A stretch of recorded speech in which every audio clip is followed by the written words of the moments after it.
My name is Amy Simon Miller, and I study the atmospheres of the Jovian planets. Weather on Jupiter is confined to a rather thin layer, kind of high up in the atmosphere. So the tops of the clouds are what we're seeing when we look at Jupiter.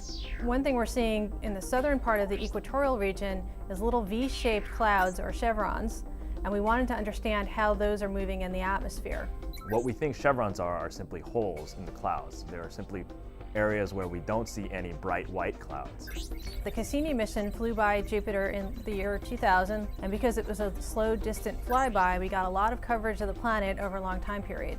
So we were able to put those images together and make movies. What we found by looking at the movies is that they're not just moving from east to west, they're moving up and down, tracing out what's called a Rossby wave. We have these on Earth as well. In particular, we see them around the poles, there's circumpolar jets, and we can also see them in the jet streams at mid-latitudes. Jet streams on Earth typically flow from west to east, but sometimes you can see them meandering from north to south, and that's a signature of Rossby waves here on Earth.